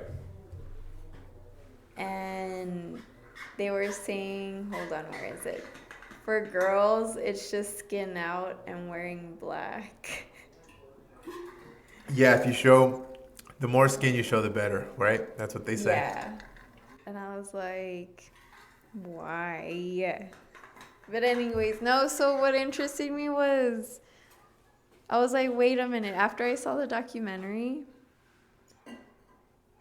I was just like, what about chicks? Where are the chick bands. The thrash bands? Or like, where is like the chick lead singer? I want to hear chicks, you know? Oh, shit. Oh, fuck, this fell over. He broke it. No, just kidding. Sorry, Jeff. Anyway, continue. But yeah, so I needed to search that, and I just Googled female thrash bands, What'd you and find? it gave me a list, and I love them. Oh my Nice. god, I love them. I need to listen more to more albums, but I'm loving this. You the guys ready first this? one is Mean Streak. Mean Streak is the shit. I had no idea Oh my they existed God, until Dilly they're told me about them. roadkill. Well, they only have one album, but Mean Streak, oh my god. All female band, right? Yes, they're all chicks. And that's what I fucking love. I want to see more of that shit, you know? Oh yeah, there's some bands out there like Blackwater, Holy Light. That's a pretty new band. On Writing Easy Records. I need Yeah. to. Yeah, I'll And send you some songs. then Holy Moses. That's right. And the chick has been the only original band member since the 80s. And she's the lead. That's She's a vocalist. That is a long time. Yeah, and That's 40 she years sounds fucking amazing. Did it give you chills when you listened Yeah, to it? because she sounds like a dude. Oh, and shit. She sounds better than a fucking dude. Damn. So that's why I was like, yes. Yeah, Mean Streak has a song called Searching Forever. It's like their second track off of Roadkill. Yeah. Damn. That shit gave me chills. 'Cause it's It's more one of their good, slower huh? songs. Yeah, it's heavy. They play some heavy shit, See, and I and was the like, why vocals are weren't great. they mentioned? Just kidding. Yeah, I well, understand, yeah, but- there was a myriad of thrash bands back in the day, so. But yeah, as a girl, I guess when I listen to music in general, sometimes I like to picture if I'm singing or whatever. Right. So sometimes it's hard with like, you know, guy Dude lead bands. sing, yeah, or not just. I mean, it's just like the vocal part. Right. Like it's Sometimes a you dude. wanna I want to hear hear yourself a girl being able to do it. So then, if she can do it, I'm like, I could picture myself that I could do it too. You know, even though I can't, but. Sleep slap, please. Alrighty, coming. Here we go. Ready? Do it facing this way. Like, right this way. More that way? Right there. Okay, here we go. And that's just because this camera died. Oh shit, So okay. we're gonna have to do it in like, how much? 7 minutes, cool. Alright, yeah, just give me a heads up. Yeah, Mean Streak's is shit. That Roadkill album's cool. Also, Acid's a pretty good band out there. Female fronted. Yeah. Yeah, hell yeah. But yeah, that's the just chicks in metal. Yeah, please. Yeah. How long have you been recording, Ro? Like 50 minutes? 50 minutes? Wow, that was fast. That okay. was We might fast. go, We gotta okay, s- I'll wanna edit speed this it up? one, but no, or maybe a part 2? We can talk about that later. Okay. Anyway, my name, Stern, came from this documentary. Like, that's where the Stern from Goro Stern comes from this documentary. Because of Dan Lilker, he was the first Anthrax bassist. Yeah. Yeah, he has a quote that says, I walk down the street with hair like this. People can judge me, think what they want. They can call me Howard Stern, and I don't give a shit. I got metal in my blood, and that's all that fucking matters to me. And ever since then, I had his type of hair. Like, he has long-ass curly hair. Yeah. So I was like, oh, yeah, I'm Goro. So, okay, Stern. Yeah, Howard Stern, Goro Stern. So that's where it came from. The so. New York scene. That's what was Yes. Yes. And see, the big 4, or if you include the big 6, Dilly, Mm-hmm. all of them, besides Anthrax, are from the West Coast. So Anthrax are pretty much the biggest thrash band, I guess you could say, that came out of the East Coast. True. They were the ones who, led the fucking lead. Yeah, because no, all the other bands are from the West Coast. Yeah. I feel like they had more diversity in their shows, right? Well, Or because was it them that had the hardcore kids and then the punk kids? well, yeah, because they played in New York, and Yeah, it was, and I then, guess, like, bigger. People over there. they legit, Just punched each other in the fucking face. or like if they saw you in, like if the skinheads saw you, like dressed like a metal dude. They would fuck you up. Yeah. Yeah. I'm like, that's insane. Like, That's why? crazy. Yeah, right? Shit. And then eventually, like, they That's calmed how, down. like, that's loyalty. Like, fuck you. You don't fucking get it. Yeah. Because I think they saw metalheads as, like, stupid kids that didn't get, like, the hardcore attitude. They thought we were, they were... So what do you think of metal shows now? When you see people wearing band shirts, do you judge them? I know you do. Judge isn't the right word. Okay, not judge, But I can tell when someone's wearing... poser. yeah, I mean, I poser guess you can call it that. mentality. Because... That was a huge thing in the documentary. Yeah. They talked a lot about posers. Well, yeah, you can tell when some people don't know as much shit.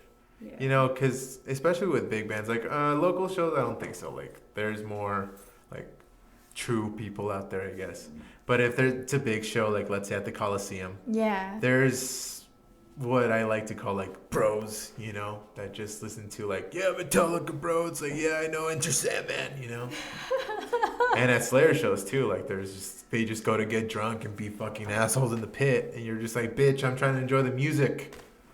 Like, it's cool to get crazy at a show, but there's certain type of behavior, Follow the code. yeah, that's just not accepted because you're just being a douche. And that's why at bigger shows, I can tell who's there to just fucking go because, oh yeah, it's Slayer, I know Slayer, and they just go, just to get drunk. Oh, like they're being a douche. Yeah, they don't go necessarily to listen. They don't go necessarily going in saying like, oh, I hope I listen to fucking Necrophiliac They're by just there Slayer. to I hope I make a hear scene. Epidemic. Yeah, they don't know fucking songs. They don't know like, yeah, I hope I listen to Black Magic tonight. No, they're just like, yeah, it's fucking Slayer, let's go. There's some true Slayer fans that are like that out there, but I'm just saying, generally, you experience people like that out there that you can tell are like, okay, you're just here to be a fucking asshole. So you can tell. But it's just experience going to shows. You learn to see who's just, yeah, being a douche. Because it does get cool. It does get rowdy, mosh pits and shit, stage diving, you know, crowd surfing. But there's a code, as Ross says. And is it the same with like the specific type of band shirt? Like, if I see someone walking down the street with a band shirt? Yeah, that's like... Well, it depends, like, what band they're wearing. Like, if I see someone, like, wearing a Devastation shirt, for example, like, I'd be like, oh, shit, okay, that guy But probably what knows his about stuff. the more like... Yeah, like, if it's, like, a Metallica, like, Yeah. let's say Master of Puppets shirt, Def I'd be like... Leppard, a lot of chicks Okay, have well, Def Leppard Yeah, shirts. well, Def Leppard's Def Leppard. I don't think they're posers And posers Nirvana necessarily. shirts. And Nirvana. Well, yeah, see, well, I mean... And then Guns N' Roses shirt. You've One seen the song. chick... See, okay. Oh, so you're talking about, like, people who wear a shirt and just know, like, one song. Yeah, Or you like can tell. they- You or can tell. they- You But can they're... tell. Because some of those people do go to the concerts. But see, it's only if you talk to them. Because some Yeah, of them may only look if you that talk way, to but yeah, there's people like See, that. Fuck yeah, because Yeah. I hate it. Because I go into, let's say, Forever 21 or H&M. Oh, no, They I don't like where always- this is going. They always have, like, the indie rock. Do they have any metal section. bands? That's what I'm saying. They have Def Leppard, Pink Floyd, fucking Nirvana, Guns N' Roses. And didn't, like, the Kardashians get caught wearing, like, Slayer and Testament and shit? Yes, I'm like, and I'm dude. like- See, okay, like, shit like that. Yeah. You... Not to be, like... And then girls, okay, and this is what makes me more mad is girls dress like they buy that stuff, but they're not really. They're not in... The Kardashians aren't Yeah. going... They're not fucking playing They hella weights. they They're think fucking... like, oh yeah, I'm jacuzzi and shit. dressed fucking. Yeah, see, like that. rock Like, and that shit like that, hard. I'm like, no, dude. No. Nah. So what do you think of Miley? Because Miley Cyrus considers herself like punk rock type. Well, What do Miley you Cyrus, think? well, she got... It's because, see, okay, look, the thing is, she'll never... She's fucked up. Let me explain. Okay, what I think... Look at you. This is non sequitur. We'll get back to this. Fucking Yes, with yes, Miley yes, Cyrus, okay. I think the problem with her is she can never be true punk ever. Because I mean, She's not. because she got started out big. Like she started out big. So I know she does listen to music. Like she's, you know, I listened to the Joe Rogan podcast that she was in, and she does, you know, fuck with music. That's pretty cool. But she's never gonna be considered punk, even if she is. Because her and Because it's Miley Cyrus, dude. No one's gonna. because everyone okay, Unfortunately, 'cause but that what sucks, makes but me it's sad true. is a lot of I'm just saying truth. kids. A lot of kids today think that Miley Cyrus is rock, and I'm like, because I ask, you know, well, from what I've heard, like when kids you ask them like, oh, like, who do you like that's rock? Or like, you know, heavy music, and they're like, oh, Miley Cyrus, No the way. Beatles, Oh no. or what is it? The fucking what's 21 Pilots? That's 21. Yeah, but that's 21 pop. Pilot. 21. But they consider them rock. Oh my God. Well, they. And I I'm guess like- I guess they. Well, that's confuse- if that's not metal. I guess that's not metal, so that's fine. Oh, but you mean they don't Like know? just rock They don't music. know. Like they right? don't know They metal. generalize. Yeah. They're just like, oh yeah, okay. Gotcha. Yeah, and they're just, it's sad. The word rock star, kind of like. You know, Yeah, Yeah. like if you mention any of these fucking bands to these kids, are like, huh? What? Oh, Not even Metallica, I think, or Megadeth, no. much Yeah, less. I don't think it- Which is fucking sad. Well, I discovered the first thrash band I guess I ever listened to was Metallica. I bought, back when I used to buy songs individually in iTunes, I bought Master of Puppets. And I was like, damn, the fuck is this? And then I bought their first full length the next week, and I was like, holy shit. And got spiraled out of control, so to speak. But yeah, Metallica played a huge role in Where were thrash we? for sure. Before we went down that road. Yeah, damn. The Jessica blah blah blah. Oh, the Old Bridge Militia. Here. The Old Bridge Militia. Do you remember that part where they used to play shows at this big ass house that this dude had? Yes. Called the Old Bridge Militia, where they all just played there and Slayer The stayed East there for Coast, like a week. right? Yeah, the East Coast. Yeah. Yeah, it had a 29-acre house. Oh Yeah. my God. That hosted shows Venom, Slayer, and Metallica, to name a Imagine few. going there. And just seeing Slayer for maybe a week. Cause this dude, they stayed there for a week. That's crazy. Isn't that fucking insane? Yeah, just hold us for a bit there, yeah. And then one instance, I think in the East Coast, like by the area there, Slayer weren't able to play that night because they were underage. So they just had the show at the Old Bridge Militia House. Yeah. That's fucking sick, dude. I would kill to see that shit. Because Slayer was just starting out. That's fucking insane. And partying with all those guys. That's, yeah. Just getting kegs of beer and just fucking That must listening have to been Slayer. so much That must have fun. been a fucking crazy ass scene. All right, well, I think we're moving on to Anthrax unless you have anything else. No, yeah, we're there. Okay. Oh, and the thing about Anthrax is they had singers. Neil Turbin and Joey Belladonna were singers. They weren't harsh. They fucking sang the high notes, and with the aggressive sound, it sounded right. And that's what stands out for me about Anthrax, are the fucking singers in that goddamn band. Like, Joey's singing is the shit. Neil Turbin only sang in one full length, their first one. But yeah, that dude is fucking insane. Yeah. He was tall as a motherfucker, too. I think he was like 6'6" or some shit like that. Oh, shit. Yeah. Joey? No, Neil Turbin, their first singer. Oh. Yeah. Yeah, but that dude. I really liked their first album. I love the song Howling Furies. Did you ever play Dynasty Warriors? No. Did you hear the Dynasty Warriors part? I don't think Dilly played games much. No, you've played Dynasty Warriors. No. That game where you ride horses and stuff and war. Yeah, you said you owned it back in the day. Oh, whatever. my niece Yeah, played it. yeah. I've seen it. Yeah. But hold I've on. never really Those of played you it. who have played Dynasty Warriors can agree. I'm going to play a song now. Rob played his song. This is my song. This totally sounds like Dynasty Warriors right here. It's called Howling Furies off of Fistful of Metal. Yeah. Let me find Oh, good. Yeah, let's get fucking Lulu off your palate. The fucking riffs in this goddamn. Scotty Ian and Charlie Benante made Anthrax fucking thrash. And Dan Lilker too, I think, had a big. This part here. Can we play it? That's fucking. If you play Dynasty Warriors, you know I'm right. But goddamn, was this album fucking metal. I mean, it starts off with Death Rider, off to Metal, Thrashing Mad. Fuck! That Anthrax sound is just crunchy. Dude, I fucking love love the that sound. Anthrax sound. Woo! Yeah, crunchy, heavy, and fast as fucking hell. Someone says in his documentary that Charlie Benante is like the inventor of the blast beat, but I don't think that's completely true. But there were a lot of fast players out there. He was one of them. Gar Samuelson, again, was one of them, too. Lars was pretty fast, but I think Charlie Benante and Gar Samuelson for sure stand out to me. Dude, yeah. And even Dave Lombardo. I liked their first album, and then I started listening to Spreading the Disease. I really liked that one. Did you listen to Lone Justice? Yes. Oh, man, dude. I love Lone Justice. AIR. Fuck, Dude, Madhouse. just that album is just Fucking it's amazing. great. That's the one that I really liked a lot of songs. And then Among the Living was really good too. Oh, Among the Living's the shit. It has my favorite Anthrax song ever. ADI, Horror Yeah, of It All. yeah, Horror of It All is an underrated ass song. If you have not heard Horror of It All by Anthrax, get your life to listen to that shit, man. Anthrax is I don't know. so fucking thrash. Yeah. They wake me up. It's because They're more like they're fast. Yeah, They're dude. fucking fast. Yeah. Like, they're not Megadeth fast. No one's that fucking fast. But yeah, Anthrax is fucking fast.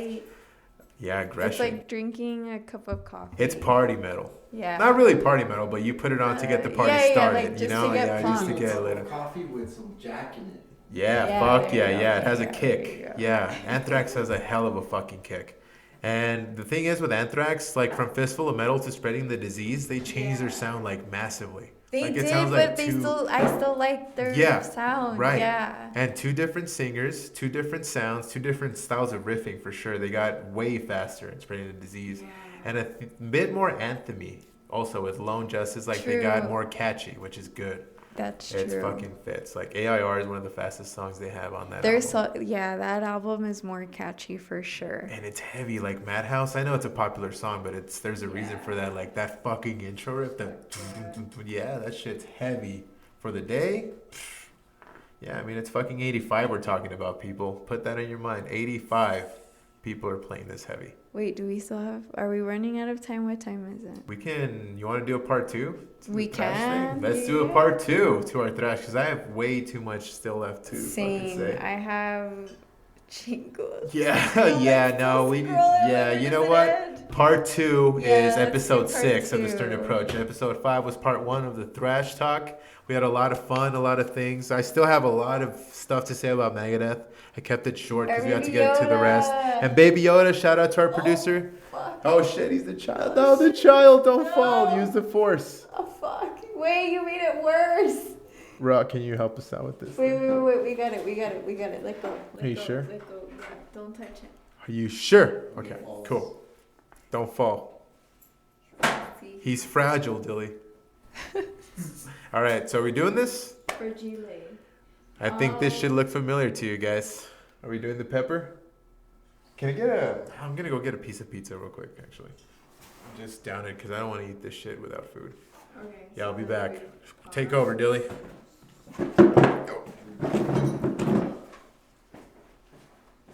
Take my seat, bitch. Juice, yes, Juice, come on. Juice is back, yay! Fake applause. Now, here's your topic of conversation. What?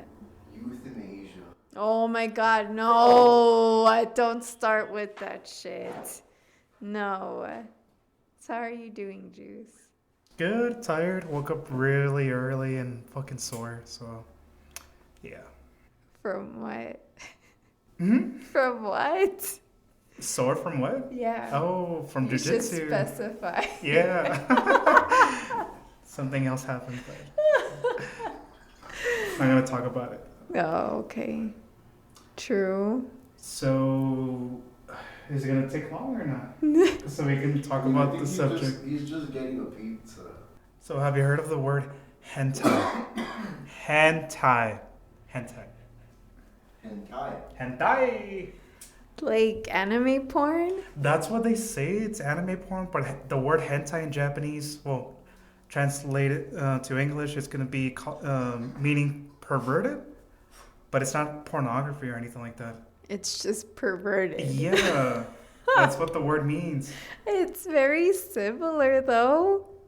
But you're not doing anything. You could be perverted, like, oh, I'm looking at that girl's titties or something. It's you know? being sexual. But you're not doing contact or You anything. could technically say there's a hentai character. Several in So a perverted Yeah, there you go. character. Yeah. There you go. That's one great example. Master Rochi. He'll be like, oh, I want to do this and that with the girls, but then he'll see some titties and nosebleed, you know, bust a nut, whatever you want to call it. What about what? There you are. Okay. Oh my god. So my biggest question about hentai is the Japanese actors, like when they start doing voiceovers and they start going, and, but here's the thing. Okay, so in pornography, like Pornhub or whatever, they start moaning, but you can tell right away it's a fake moan or whatever. Like, oh my god, it's so big, whatever, you know, like, okay. But in hentai, it's more voice acting. Like, they have to be in the mood. From what I heard from stories and stuff, that they actually use stuff, you know, like females will use a dildo or a vibrator to get really turned on to make those sounds more genuine. Oh shit. Or the guys will get you know what a Tenga cup is? No. Flashlight. Flashlight. Flashlight. Flashlight. Okay, there we go. Flesh. You know what that is? Yes, Okay. yes. Like So a the guys will pussy use pocket. that, yeah, pussy pocket. So the guys will do that while doing the voiceover, you know, like whatever the fuck they're saying, like, oh yeah, you know, whatever.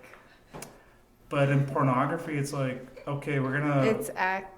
Well, Yeah, it's 'cause I don't know. Like pornography, sometimes like the. Well, they do some acting. You have to act. But there's some videos there that they do it raw, like, oh, I'm just gonna fuck my girlfriend, and they actually moan, yeah, you know, like they amateur moan. type of Amateur porn. shit, yeah. But then when you see like those professional guys doing like fucking and shit, you can tell right away, like their faces, you know, like, oh, this shit's so fucking big, I'm gonna fuck you, and this and that. And there's a lot of pornography, like shit that we like. What's one thing we can start? Well, okay, I have a question. What's that shit called? Apparently, there's this new thing of girls that like look like they're anime characters and they make weird faces. Oh, it's called. I'm not sure I'm pronouncing it right. It's a guile or something. It's like they stick their tongue out or some They shit. stick their tongue out like that. Is that supposed to be hot? I would consider it. Yeah, it's kind of hot. You know, like imagine. Okay, not like okay, reverse. Okay, so like let's say a female's doing their man. Imagine the guy. Imagine the guy doing the face, and you're just like, what the fuck? You know, like the fuck's happening to you? Are you busting a nut or? No. But from a girl's perspective, or a guy's perspective, seeing the girl doing it, it's like, okay, like she's really turned on. She's you know, like hitting that shit, or like it's hitting the spot. Like she's liking it. She feels it. Like, oh, it's really good. You know. What's another thing too? Oh, OnlyFans. Well, I can't say. Have you seen those videos? Have you, dude? No. I mean, you can only imagine what they do. Well, yeah, So- it's like porn, isn't it?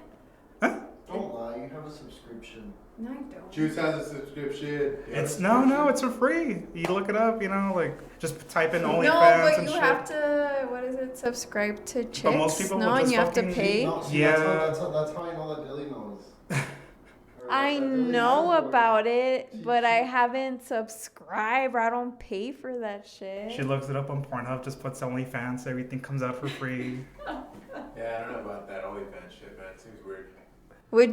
Do you pay? Would you pay? No, fuck no. Because it's like it's the same shit you're gonna see in Pornhub. Well, you know, it's the that's what same I'm saying, shit. yeah. But it's to help out these chicks. But They're what having a hard time. But you're helping them out with their fucking Well, ego. yeah, I Like, guess. hey guys, I'm single. I need money. You know, like I don't want to work for my living. You know, like I want the easy way out. Get simps. Oh, here's another word, simp. Where the fuck did that shit come from? Where the fuck did that shit come from? Yeah, but it's like, okay, you heard of the term, oh, he's fucking thirsty. Oh, he's just being fucking horny, blah, blah, blah. Then out of nowhere, oh, you're just being a simp. Well, no shit, bitch. It's What's like... a simp? I've never heard of that. You're- Simp, yeah, you're a simp. It's let's say, well, let me get over there. Hold on. Yeah, I'll get over there. bring- come take over over. here. Juice, what do you think it is? What is it? It's stupid as fuck. It's like a word for girls to say like, oh, this guy's just fucking being on my ass. Like, really simple. Like, he doesn't want to like... I feel old now. No, Like, I've not never at all. heard of simp. It's in the gaming community too. So it's Oh. like this chick that's like we call them Twitch whores. Where they stream Yes, Twitch So- whores. Oh.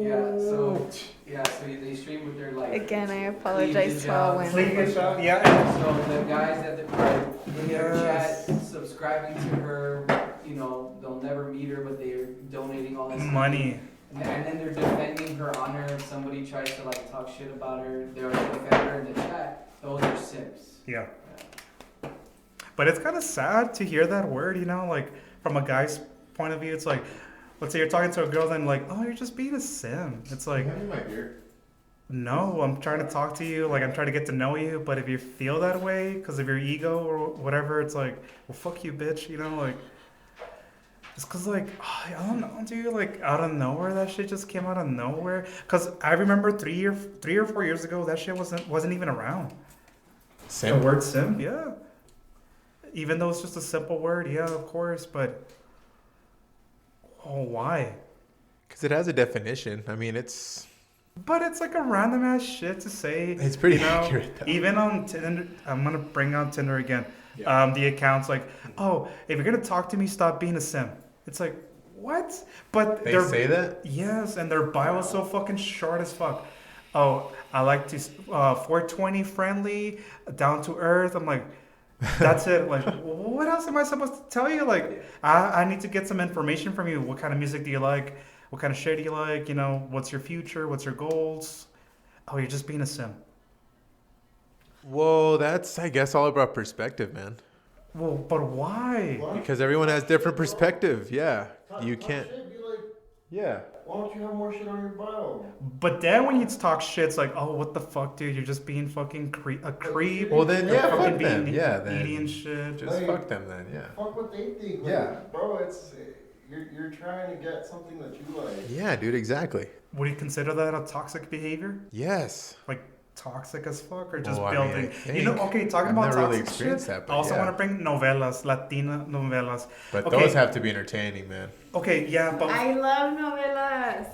But here's the thing, though. When I was a kid, well, my sisters would always watch fucking novelas, like fucking novelas, and they'll be like, "Oh, Mauricio, no," or like, you know. But then I'm like, I'm seeing all these toxic shit behaviors that I'm like, dude, when they grow up, they're gonna fucking remember all that shit when they're kids, and they're gonna bring it to the plate. Well, I saw this when I was a kid, so I'm gonna fucking play it out as an adult, see how that fucking feels, you know, work You out. have a point. You do have a point because when you're raised in that, especially in our Mexican culture, with the whole toxicas and Yeah. exaggeration and ay Dios mío, like being just dramatic. Eres Yeah. un animal.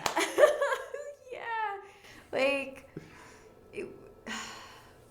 I guess we have to be careful because if I wouldn't have opened myself up to, let's say, like therapy or psychology and all that shit, I would be just like my mom and, well, not my mom, but just like the Mexican woman, Latina, Right. dramatic. Yeah, the stereotype. That's right. But here's the thing: it's like, okay, you have to be awake for that, you know. Like you can't just say like, "Oh, I'm fucking toxic." They're not gonna admit that shit until No, like, you know, yeah. like they have to like, "Oh, what the Exactly. fuck," You have know, to like- have an open mind because if you don't, you're just gonna. Well, it's not even about an open mind. I think it's just like someone pointing it out to you, like straightforward, like, "Hey, you're fucking toxic as fuck." And they're gonna be like, "No." You're being too celosa. Yes, and it's like, Yeah. "No, bitch, I'm not fucking toxic." You know, they're gonna deny all that shit. Well, what's a guy's perspective of a girl being jealous of them? Of them? Like, if a girl is jealous of, let's say, you're just talking to a coworker, like, what's your perspective on girls' jealousy? You're not gonna take it out. Like, do you like it? Do you not like it? It's like a double-edged sword for me. It's kind of like, yeah, like I'm talking to another girl, like, hey, like they're not options, but like just a way to tell them, like, hey, I'm not afraid to talk to girls. But then at the same time, when they see it, it's like, what the fuck are you doing? That's like disrespecting me, our relationship, our boundaries. It's like, what the you do the same thing, you know, and I don't say anything. What do you think, Goro, on About- jealousy? Oh, well, you have to grow out of it. It's a pretty, Like, can you handle a girl that's jealous? no, I never had to, but I don't know. That would kind of piss me off. I think it would get old. Because I know I've been jealous. And It's a double-edged sword, man. It Yeah, sucks. I've been a jealous, guy, and I can feel how that would be very toxic behavior, and it was like, ugh, no, it's bad. But live and learn, like I say. Because So. there's some. I know there's some guys that think that if a girl shows a little bit of jealousy, it's like, oh. It's over. No, not over, Juice. It's over. Cool, but No, it like feels they, good. like they, It's they, it. almost over, No, yeah. like it seems like they Ra's care. gonna join us. Here we go. Okay. Oh shit. man. Well, not just me. But wait. Come on. I'll move out of the way, then we'll talk about it right now. Because I have some. All right, so we'll grab the mic. You know what? Then I'll get. Eric can sit here and I'll sit over there. Okay, cool. No, okay. Well, I can't move. Can't scoot out. Yeah, well, yeah. Go ahead. Woo-wee. Interrupt. So this this is one that I haven't tried that I just harvested. About a day or two ago. He So. grew these. Yeah. This is Eric, by the way, everybody. First appearance. And these What's are going on, his guys? these are his children. His cut up children. Trolled. What are you trying to say? His children. So His children. this His is children. I think it's classified as an extremely hot pepper. So not a super hot, but it's called the Tasmanian. That's what it's called. It says, and you've never tried it before, right? No, I haven't tried it. I All just right, have to here say, we wait, go. before we go into it, like, smell it. It smells good. Smell It it. smells hot. Ooh. It smells like, Yeah, it smells a really spicy. fucked up bell Ooh, pepper. it feels like my fucking sinuses just acted out just by smelling it. Holy shit. All right, let's do this. Cheers. Satan. Anyways, they'll have like a drink. Cheers. All right, here we go. May the demons be with us. Oh, fuck me. It's sweet. It is spicy. Oh. It is spicy. Hold up. Addendum. I don't know if you guys noticed. I just realized you guys didn't get the seeds. You wanted those, so. Yeah, I did. I did specifically ask for the seeds. And it's fucked up, but I can. I'm good. I'm good. I'm good. Oh, juice, thank you. Mine's actually right by Lily. So. There we go. There we go. It always happens. This is okay. So, Rob, what's the best metal show you've ever seen? What? What's the best metal show you've ever seen? Sleep. Why is that? No. Speak. That's a loaded question. Hold on. What about Eric? Hold. You too. Same for you. Metal show. Ever. I want to say there's probably Dude, pass me that shit, yeah? It's probably who? Trivium and Slipknot. Trivium throws a fucking insane. They're high energy. What And year? I've seen them 3 times. So the last time I saw them at Tricky Falls here, it was like about a year and a half ago. At a super small venue, so it was fucking rowdy. Yeah, Trick Falls is badass. Yeah. It was a blast. Oh, sorry, I don't want to interrupt. I'm done. Yeah. Sun. I saw Sun in Dallas last year. I remember you said you couldn't see shit. Because the Oh, fog so- was so heavy. It's always a story with these fucking road trips for shows, but a lot of shit happened. Okay, so to minimize it, I basically had just fog coming in my face for like a good 40 minutes. I couldn't hear shit for the first like 30 minutes of the show because I was right up front. First fuck up of the night. The show is as loud as people make it out to be. Please wear plugs to that shit. Really? It's that loud? Bro, like after 40 minutes, and the show was like an hour and 40. After 40 minutes, I'm like, I can't be at the front for this. Like without, I didn't have earphone. I didn't have ear protection. I hope you didn't have earphones. I didn't have ear protection, and I sound like a bitch. I hate saying this because I've always been like of the mindset of if you wear earplugs at shows, you're bitch. But I was proven wrong. Have you ever worn earplugs to a show? No. Yeah, me neither.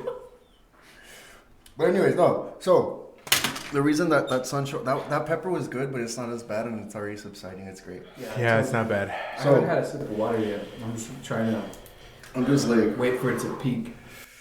the seeds are kicking my ass Dude, for no, a it bit. kicked I'm my not gonna ass lie. right away. I think the more I chewed it, that's why I just swallowed. I'm like, ooh.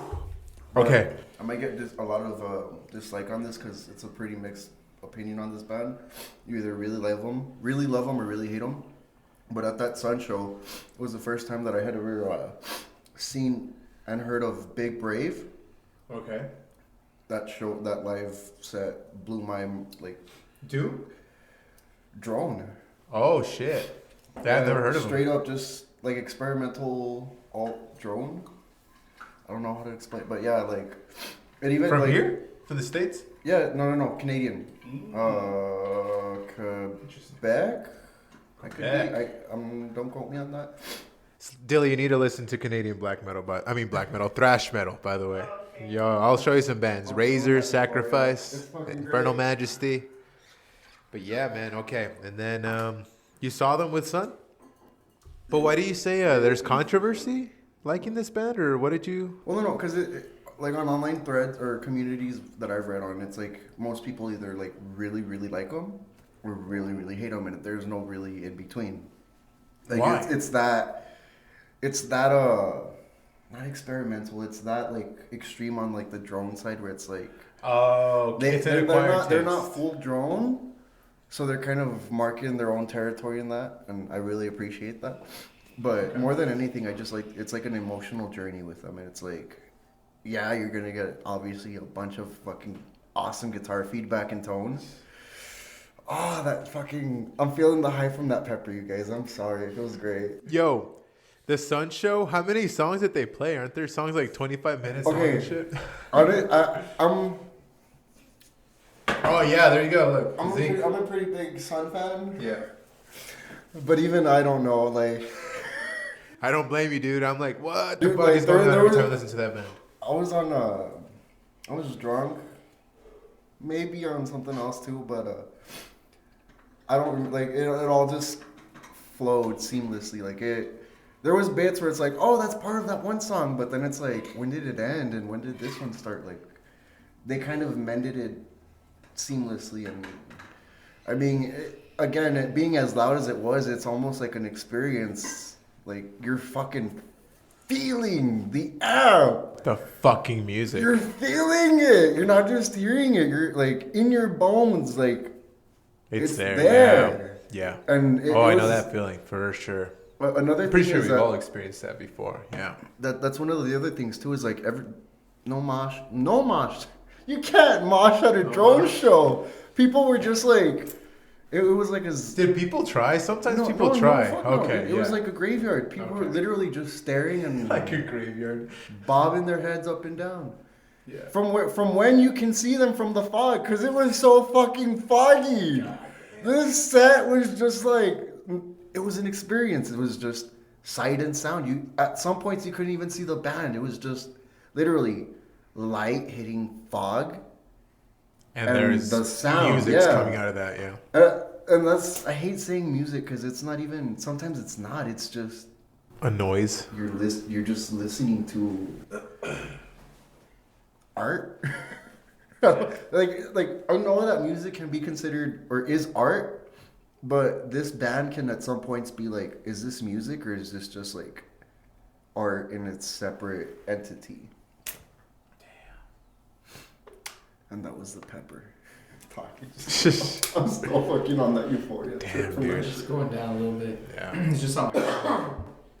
Bro, those seeds are like, it's crazy. Like it wasn't cold before, but like I feel cold, and then it's like, no, it comes in waves. It's Yeah. great.